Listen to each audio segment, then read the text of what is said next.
What's up, guys? Our Wrestling Podcast back at you with another episode. This is Dave Vicious along with Justin Total Package and Craig the British Bulldog, bringing you our perspective on the world of professional wrestling. No inside sources, no ties to the industry, just stories from the diehards, sharing opinions with you. Today's topic, AEW in 2025. For audio fans, give us a listen on Apple, Spotify, SoundCloud, and iHeartRadio, or watch our videos on YouTube at Our Wrestling Channel, and check out exclusive content on Daily Motion at Our Wrestling Podcast. And on social media, can you give us a follow on Instagram at O.W.P 2019 or on Facebook at Our Wrestling Podcast? I'll get that right one of these days. 2025 AEW. AEW is a big topic on our Unscripted, Craig, and I know you're a big advocate of the product, and I think a lot of people really are. But we all agree that there needs to be some changes. We have some attendance issues that we thought would almost be like that cash flow issue, but it still seems to be happening. They're starting to move more venues to smaller places. What's going on? What do you think is the issues, is kind of what we're talking about, and what needs to change in 2025? Yeah, there's a whole lot you can actually talk about. It's going to be a year of opportunity for them, right? But it also needs to be a year where they need to step up and take advantage of that opportunity and change some of the things where they shoot themselves in the foot constantly. So they're starting the year off on Max. People, certain hosts on this podcast watched it on Max for the first time live in years, if not ever, because he doesn't have cable. And so there's hopefully hundreds of thousands of people just like that experiencing the product. Slow rollout of content. And so you do it. That's the opportunity. And they're getting like almost $4 million a week, I think, from WB. So the money's going to be rolling in, and they have the backup and from Warner Brothers Discovery and being on Max and being under that huge umbrella. But that doesn't even talk about, and we'll talk about it, the problems with the talent and the storyline and the backstage and just production and everything else. So for me, first and foremost, it's opportunity, and then there's a whole bunch we can talk about what they need to do to get fixed. But yeah, everything that gets fixed is going to be someone else's vision, right? Like, and if we like that vision, we'll watch. If we don't like it, the people that don't watch will continue not to watch. We did an episode in 2024. I think I was trying to start a series, and I probably should write another one called, how to fix, I think it was called How to Fix AEW or whatever. Or we did one like How to Fix Austin Theory, because we thought Austin Theory should be higher. I think we only just did the 2 episodes. And part of, we touched on a lot of things in the How to Fix AEW. But this, to Craig's point, this is a good launching point for them. They're streaming. It's important. It's a big deal. It's a lot of money that they get. And they've already started on the surface, which one of the thing that we all said, 8 months ago or however long the other episode was, we said you got to get out of these 20,000 seat venues that you only put like 4,000 people in. Like, you got to get out, because if you don't, like, even if you never show the empty seats, it sounds empty. It sounds like it's bad. Like, you just that reminds me of WCW dying in 2000, where I knew just quiet. Yeah, I knew what building they were in, but I knew they only put like 2,000 people there, and the building could hold like 15, 16,000. So right. I knew it was just echoing, and you could hear like the echoing, and when somebody would cut a promo, it would just echo like into emptiness, and like it just was terrible. And like they were looking so bad in 2024 during those shows, and the last 6 months were really bad and really rough. It looked awful, and they couldn't even do like that fisheye lens, the pullback where it shows the crowd. They couldn't do it. If they pulled back further than the floor, they would get empty seats. That's how bad they were getting. Yeah, it was so really, everything was a tight window for a long time. Yeah, it was really bad. But they started with Hammerstein Ballroom, which was around Christmas time, and they did Live Collision, and then they taped for Christmas Day Dynamite. And that looked like a totally different product. It was full. The Hammerstein Ballroom looked great. Like, it was well lit. It looked like there was people there. And there was only like 3,000 people there, but it didn't matter. Like, the different balconies looked awesome and all that. So it really looked good. And then they did, they were in Tennessee, right, Craig, on this last week. And they're going to do, go ahead. North Carolina. Asheville, North Carolina. Whoops, I'm a terrible person. So they're in North Carolina. I think maybe they're in Tennessee next week or the week after or something. I'm not sure. Yeah. But they were only in like a venue that probably at capacity, if it's doing a basketball game, held like 5,000 people. So they pulled the stage up. They probably only had like 3,500 people in there, but it looked good. So when the camera was able to pan all the way around, and there was no empty seats, there was no tarped off upper deck, there was none of it, right? And it just looked really good and really presentable. They brought the LED screens back, you know, against the like WWE does, like because they used to do that for a while. It looks better. It looks more professional. They're trying some camera angles that they're doing a weird. It's not the hard camera angle. It's like they went up, and then they're kind of shooting down at an angle. Did you notice? And it was like it gets the whole ring in the shot, which some people are fans of that, some people are not. It didn't bother me, but I mean, like they're doing the right things when it comes to production. Now it's like, okay, you're adapting to the audience that you draw, but your audience will keep shrinking. What are you going to go into a building that only holds 500 people? Like, you know, if you don't fix your problem, you went from 15,000 people every week to 3,000 for a reason.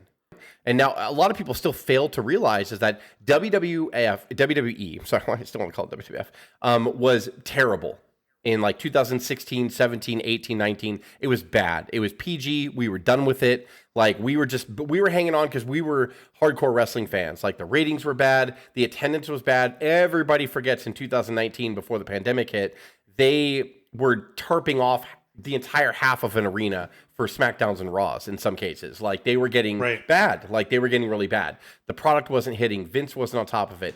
Then this shiny object comes along and you get this core 4 or 5 people that were kind of doing some stuff over in New Japan and then helping New Japan increase their American influence. And that was Cody, the Young Bucks, Omega, Hangman Adam Page was doing indies here, Switchblade. Yeah. It drew all of us back to New Japan. Yes. So then it was like, oh, well, what if? And then this guy named Tony Khan came along. I'm a huge wrestling fan. I've been a wrestling fan for a long time. You know, I have the money. Why don't I back you? And then we will do this new promotion and we will try to compete with WWE, and their product's terrible. We'll have more of an adult product with actual wrestling, or at least what people thought wrestling was at the time. You know, with the Japan flair and all that stuff. And so they did it. We're gonna have records. We're gonna call them professional wrestlers. And it worked, and everything was working for a while, and they had momentum. And then in 2021, they got CM Punk back. The guy who left the anti-WWE was out for 8 years. They got him. Holy shit, this company is going fucking places. Like, even as a fan, I was like, I mean, it's going to be real hard to fuck this up. Fast forward to, we're happy right now that they did Dynamite last week in a building that held 3,000 people. Like, you know what I mean? Like, so it's like, they didn't realize that they were the shiny object. They had no plan. Tony Khan really believed that, like, these indie fans, hardcore wrestling fans will never betray us. Can I tell you a little secret, Tony? Hardcore wrestling fans are the worst pieces of shit on the planet. And if you... we're part of that. If you...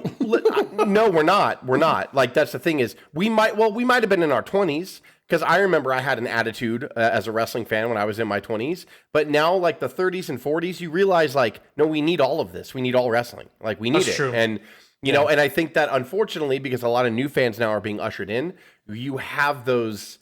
shitty fans that are just like, if it's not done the way I want it, it's shitty. And now we have this weapon called social media, and then they perpetuate shit. And then they make other people who don't watch it believe, oh, I'm not even going to watch it because it sounds like it sucks. Because this person says it's garbage. And so nobody does it. It's they got caught in the bubble. Cody was on 2 Bears in 1 Cave last week. Yeah. And he kind of took a shot at him again, but he was like, I legitimately didn't mean to. He was like, the place that I came from, they were happy being in a bubble, and they were like, we're going to be just fine in this bubble. Look at all the support. Gosh, this is not to bury what I was doing at the time and where I was, but Discovery now, or I guess at the time it was Warner Media, sent me to do that show to help with the other show. And I was honored to do it and excited to be picked. But wrestling has a bad habit, and this is in all companies everywhere, of not understanding we're in a bubble, guys. There's a whole outside world. Yeah. There's multiple mediums of entertainment. Yeah. Don't be in a bubble. Like, don't be afraid to do a little crossover thing. Yeah, pure hardcore wrestling fans, they may not love it, but there's something on the show that's for them already. Yeah. And that was, you know, I'm not bearing where I formerly was, but not understanding like the power, the magnitude, again, of new eyeballs and of crossing over. And also, I hate gatekeeping when it comes to what we do. Yeah, and I really believe that they didn't realize that they were the shiny new object, and every shiny new object dulls after a while. And by the way, Sure. hardcore wrestling fans will turn against you like after a while, because if you don't do it the way, even though they've never ran a company before, they've never done anything on their own, they're all just keyboard warriors. They'll still watch, but if you don't do it, if you don't do it the way they want, you're doing it wrong. You're betraying me, you son of a bitch. And that's what they fell into. And look at where we are now. And I hope that this episode ends on a positive note, but that's where we are. That's what happened. The pandemic hit. They were still doing well. 2021, they were still selling out arenas, doing well. Punk fell out. That hurt them bad. The whole CM Punk thing really fucked them up good, because then people that were waiting for them to die, now they multiplied. Now they came out stronger. Oh, I knew this would happen. One of them is on this podcast, not today. Was just waiting for them to die, waiting for them to make a mistake. So he could go, I told you. They were like, and it's this awful division that starts happening. You have these WWE cultists and you have AEW cultists. It was very cool to hate Vince, right? Yes. When he was in control towards the end and say, this is why AEW's better. The old man doesn't know what he's doing. And then you've had this last couple of years of transitioning to Triple H is God.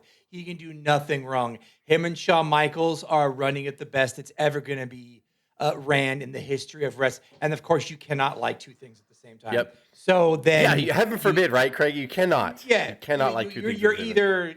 Yeah, you got to pick a side, right? It's just kind of how life is. And I'm glad you got to that in my long-winded way. Craig summed it up perfectly. Then what happened was WWE, what a lot of people forget about is WWE got cool because Vince got forced out. So then the product started getting easier to watch. And then more people that we liked were getting pushed, that were getting held down before. And then it was just better product and it was better matches. And all that started to work. And then, like Craig said, people were like, well, AEW's not so goddamn special anymore now, is it? And then they lost CM Punk. And then Punk walked right into WWE. And everyone's like, that company's trash. And then it just started. And like, he couldn't. And then they bungled Adam Cole and MJF, which was like their hottest act at the time. For injuries, don't get me wrong. But at the same time, like, they still didn't know what to do. You could tell, like, when they had the Adam Cole and MJF thing, they're like, we don't know what we're doing. Like, it's working. We just still don't know what we're doing.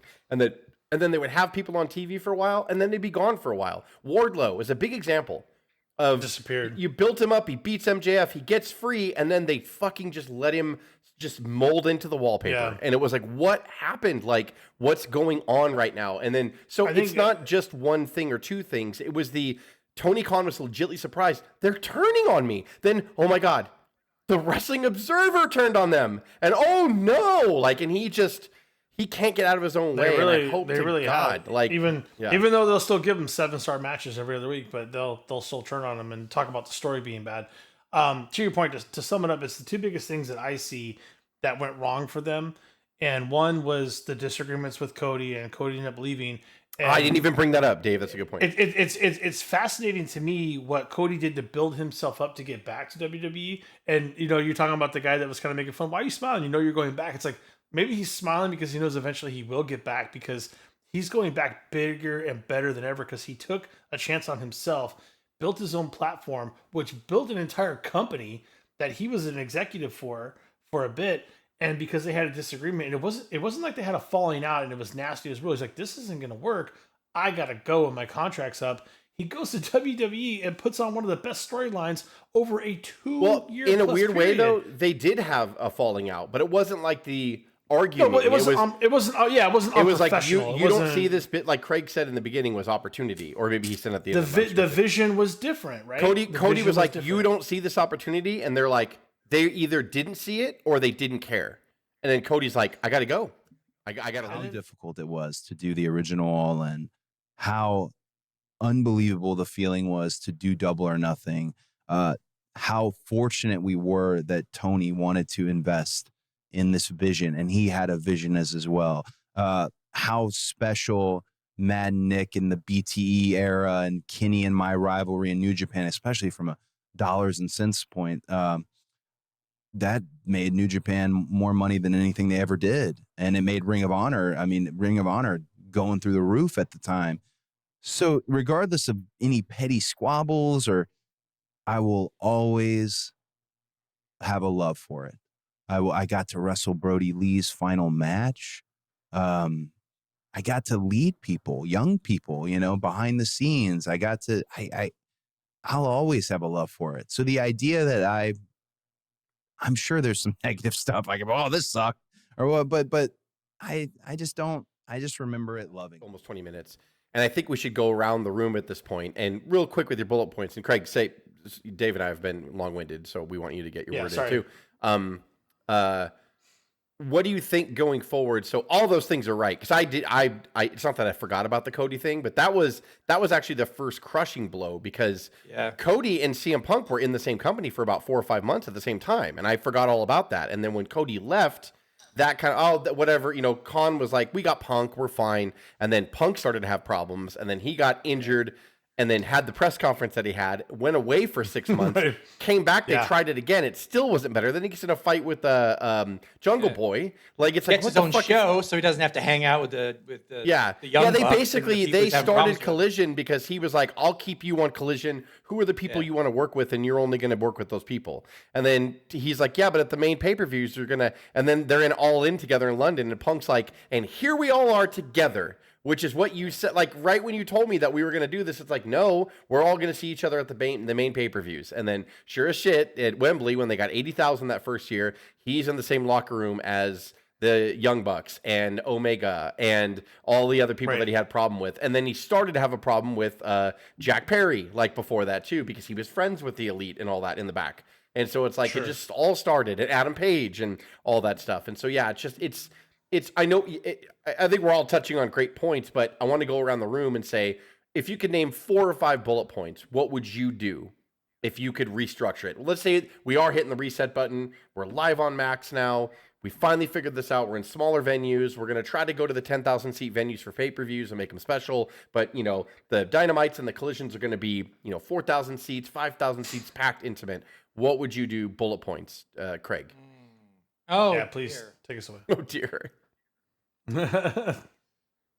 Try to thread that needle of getting people to watch the PLEs, because the PLEs are always been the high spot, and the weekly television is always like, oh, Dynamite's terrible, or Dynamite, they missed the mark again, blah, blah. So even when there was 1 or 2 PLEs that were of poor quality, but you've come to expect 9 out of 10s and 5 stars with every PLE. So it's like, if you can't get people to watch on a Wednesday, you're not going to get people to buy at $50. But people who paid that $50 that even watch wrestling before at any point, it's just fantastic. It's eye-opening. So they have to find a way to get people to watch the PLEs, and Max will help that. And then also get that content up there. I don't think they fully fleshed out exactly what stuff's going to go up there and what years. Like, does Bleacher Report and Triller get to still kind of make money from old pay-per-views? I don't know. Yeah, it's a good Maybe question. there's a 2-year thing. I don't know. As we were coming to kind of close this deal together, and a huge piece of it, like we were talking about, is the simulcast. I think that's one of the things that we really wanted to get done, and both sides are going to see a lot of value. It's going to be great for everyone involved, because there will be AEW fans coming to Max to watch these shows, and we're still going to bring the same great audience to TBS and TNT week in, week out. And I want to stress that for the fans, this doesn't change your viewing experience unless you want it to. But I think for everybody who watches the show on TBS and TNT, don't get confused. The show is still going to be on every Wednesday on TBS and every Saturday on TNT. It's just another way to watch the show and hopefully make more new AEW fans on Max. But find a way to do that, and then find a way to kind of get more stars in the mainstream. And I think just back to Jess's first kind of thing earlier, like with Cody, which is tough in a in a bit of an adult only, like bloody, not afraid to have crimson masks. But like, if UFC can be that popular, if there's a huge male demographic, take advantage of it and get some more eyeballs on it. So, and then thirdly, also, like, it doesn't exist without Tony Khan. It doesn't. People don't get paid because of Tony Khan. But the dude has 3 jobs. So he runs analytics for the Jacksonville Jaguars, who are a mess this year. He runs the Fulham Soccer Club under his dad, too, in England's a Premier League. That's going on at the same time. And then he's got AEW. So either he's not truly in charge of it all, and he's got like these lieutenants, or he just has the book, and his lieutenants aren't kind of executing AEW, or maybe he is and he's just burning the candle at both ends.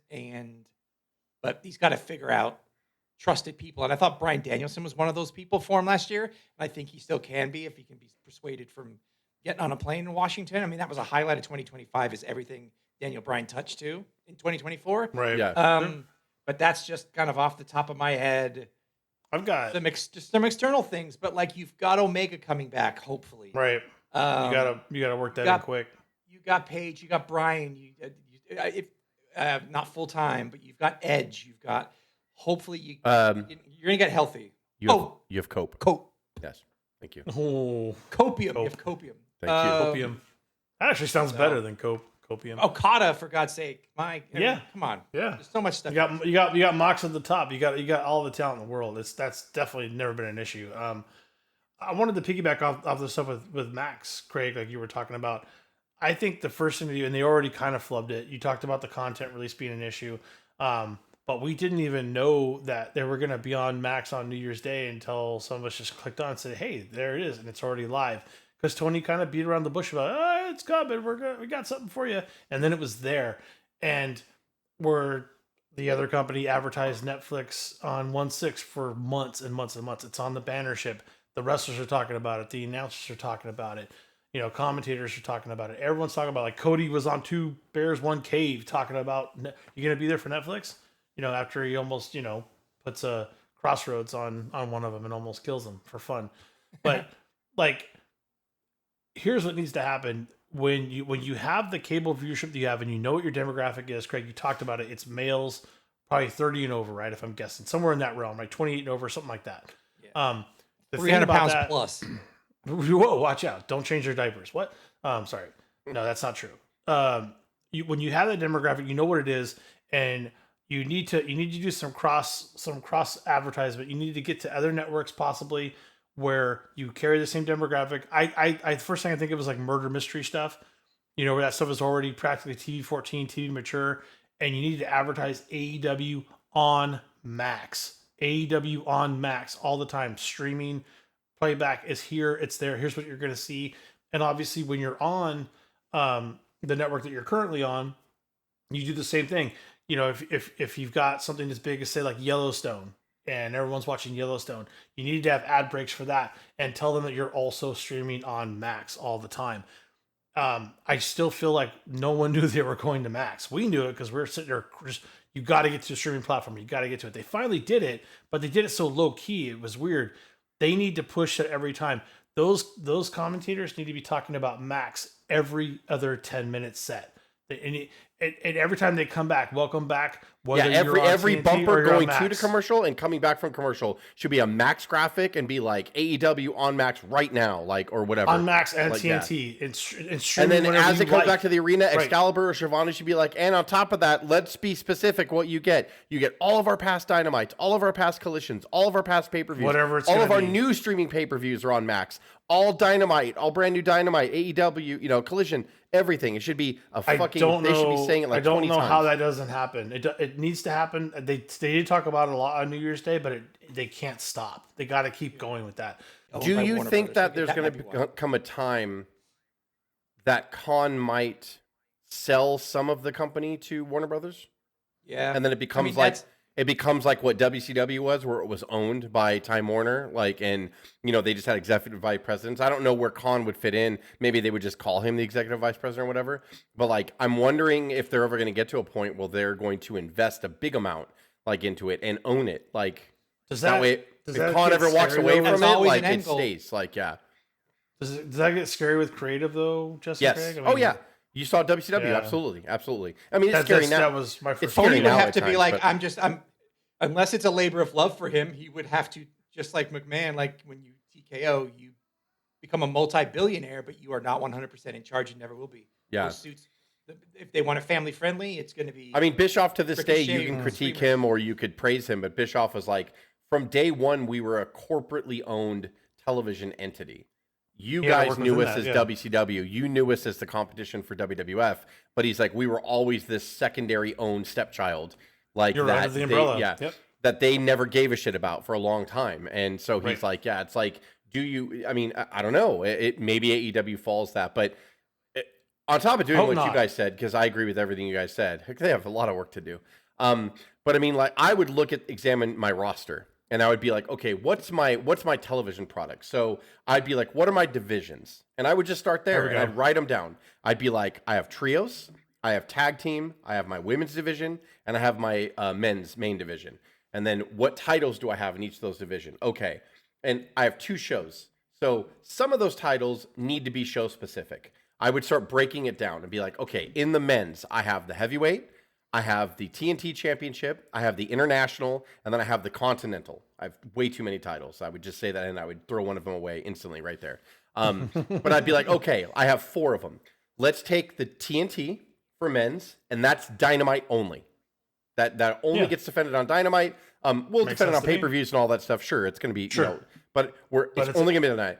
Then the international title, the international title will only be defended on Collision. So that immediately separates them. It doesn't crowd your roster. And I would be like, all right, cool. Like, now I have that. The women's, they have the TBS championship, which is like their women's intercontinental championship. I would pick Dynamite or Collision, and that would be only on one of the brands. The other brand that doesn't get the women's TBS would get the trios titles. And then the women's champion, the men's champion, the world champions, and the tag team champions bounce back and forth between both shows. So that way you keep everything relevant. That's the first thing I would do. And then I would be like, okay, I need somebody to write women's continuity for me and be in touch with all the women's characters and all the women's storylines. And they book, and they might have a couple road agents under them or whatever, but they are the ones that are in charge of creative. Then I need somebody else for a tag team, because I need somebody to have a tag team vision, and they only write tag team wrestling. They only cater to tag team wrestling. They don't, I'm not saying we don't have 6-man tags where we take the world champion and tag him up with the tag champions. That's fun when you do that every now and then. Yeah. But you keep everything separate in the sense. And then Tony Khan, or, if I'm doing it, I'm the one that they all meet with, and I go, okay, I like that, or I like that. Let's tweak this. Or do that or whatever. We talked about that off the air with the tag team just a lot, and they have so much. Divide your divisions right away. You can revitalize the tag division in a hurry. When your fans tune in, you almost need to beat them over the head with organization. This is our division here. I don't ditch all the records. They show the records and their win-loss records. Ditch that shit. Like, nobody cares about that. I don't know if anybody cares. Nobody does. Really. Well, because they don't. It doesn't do anything for anybody. Who cares? It's just there. Like, at least back when we were kids, when WCW did the top 10, you were like, ooh, Arn Anderson's taking on Terry Taylor this week. Arn Anderson's number 4. Terry Taylor's number 6. Ooh. And Jim Ross would always say, like, this is to climb the ladder. If Anderson loses here, he loses his number 4 spot. Terry Taylor jumps up. He's that much closer to getting a world title shot. Yeah, he might drop or whatever. And it was their syndicated shows. I mean, that's important to be on a syndicated show, right? I'm not saying you should base a whole pay-per-view around that concept. I'm just saying, like, when you're watching the weekly shows, it would be fun to see that. And then to know, the trios matches are being awesome. I have to tune into Dynamite to watch trios matches. Or, Monet is a TBS champion. Now, maybe you take the belt off her, because someone like Monet, I think you want bouncing back between both shows because of her name value. But I mean, like, what if you do that in the beginning? What if Monet was only Collision and you hyped the shit out of it and you were like, the TBS title is only going to be defended on Collision now. She'll obviously be on pay-per-views as well. Both, I'm not saying call them separate brands. I want to be clear. I'm not saying call them separate brands because you're going to have the champions go back and forth. And I'm not saying each show will only have their own roster, but they will have their own champions and they will have, to test that too, Jess. You talked about Monet being on one show. You can really see if she's giving you a true rating spike. And if she's not, then you have to tailor that back and find somebody else or work with her a little bit more. And if she is spiking ratings, then guess what? You put the world title on her so she can fucking jump back and forth between both shows. Like, you can test that market. Yeah. I always thought WWE should do that too. And like, there's just a lot of things too. NWA does a cool concept right now. They have 3 titles. They have the world title, they have the television, and then they have like they can't call it the US because Vince owns the rights, or not Vince anymore. Wow. WWE owns the rights, but it's their third. It's like their United States kind of title. If you win their television title in the NWA, you can defend it and you could just reign as champion, or you can cash it in and get a world title shot. But if you cash it in, that's cool. If you cash it in, it goes vacant and you get your title shot. And if you lose, you lose, and you don't. Oh, that's kind of cool. Yeah, you don't get the TV. I love that idea. So some people will reign with it for a year. Some people will win it and cash it in. Now that could damage the title because if you're making it vacant too much, that's not good. But I mean, but you can control the story. To your point, and then if that person loses their title match, they could be, well, now I got to start over and I got to try to win the world title all over again. And it's like Money in the Bank as a belt.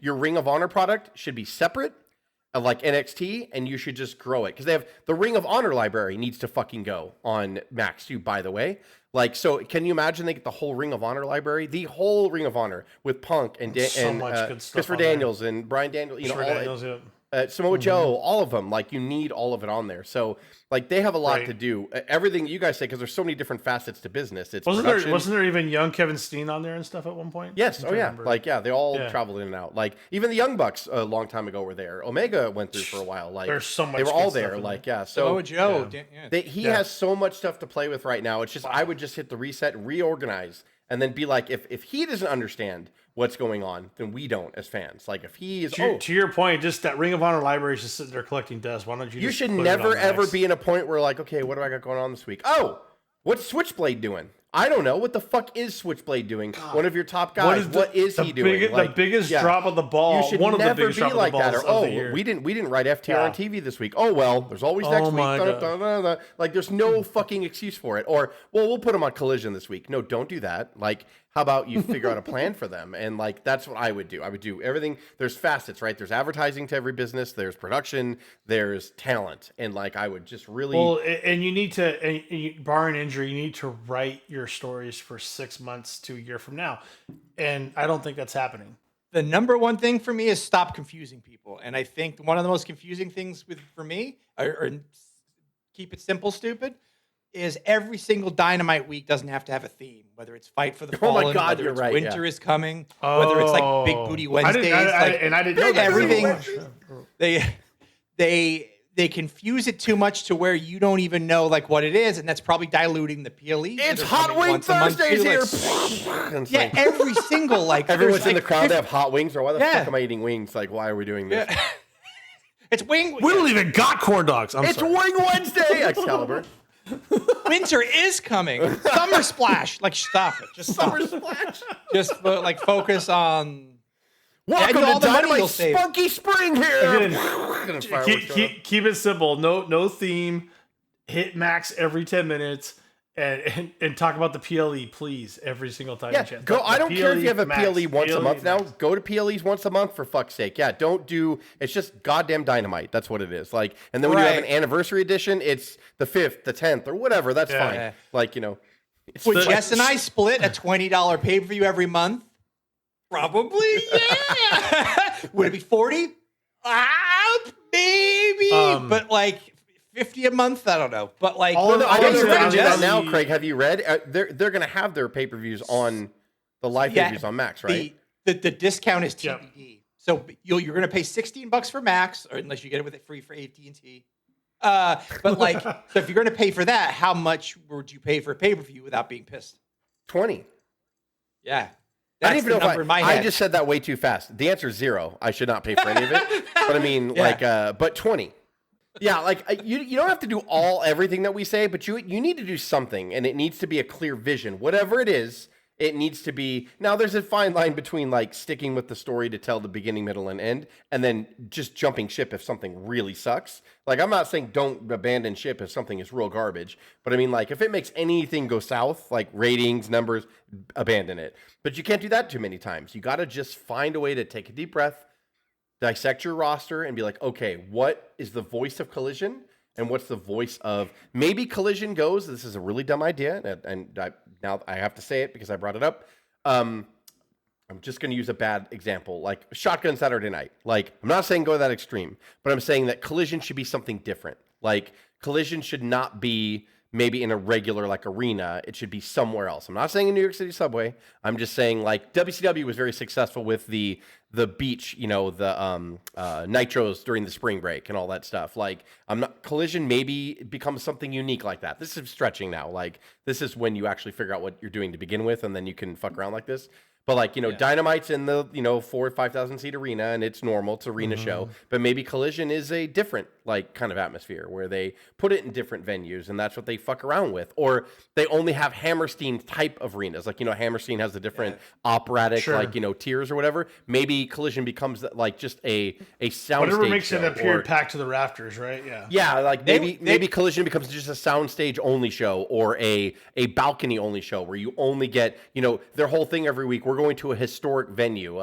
This venue back in the day used to hold, and maybe it only holds like 2,000-3,000 people, but they used to play concerts like or whatever. Like the place we saw NXT in Riverside was like super old and antiquated. I was just thinking about that. But there was a when lot you of said history that, yeah. there because like my brother said growing up they saw Limp Bizkit there and like all these bands there, and it's a small, intimate, like 2,000 seat like We little were watching theater. NXT champion Drew McIntyre there. I'll never forget it.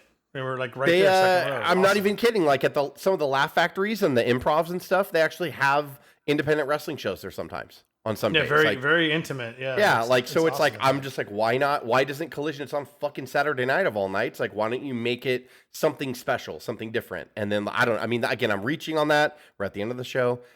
Maybe I'll edit this out, but I mean, like, it should be something. What's the difference? Like, yeah, SmackDown and Raw kind of look the same, but they do have a different feel. Raw's always felt a little bit more edgier, Always and have, SmackDown's yeah. always been a little bit more wrestling oriented, like, and everything. It's always kind of been that way. And one's red and one's blue. Don't forget. Hopefully, we'll see AEW at the matches in 2025. No, it's going to be y'all in. They're going to Australia. The next few months will be critical. We'll see how Kenny Omega's kind of return and coming off Wrestle Dynasty this weekend too. Oh, sorry, this is probably going to be air after Wrestle Dynasty, but in Q1, we'll see these first couple of months how AEW is going to. Yeah. There you go. It's going to either trend upwards or it'll keep going downwards. I think we'll see an upward trajectory. I think so. Yeah, too. I feel it. I feel it is going to go up. They've already reined in their venues, so they're figuring something out. So, and hopefully they'll be able to go back and expand again weekly. For audio fans, give us a listen on Apple, Spotify, SoundCloud, and iHeartRadio, or watch our videos on YouTube at Our Wrestling Channel, and check out exclusive content on Daily Motion at Our Wrestling Podcast. And on social media, can you give us a follow on Instagram at O.W.P 2019 or on Facebook at Our Wrestling Podcast? For Jess Craig and myself, this is the O.W.P signing off. Have a good one.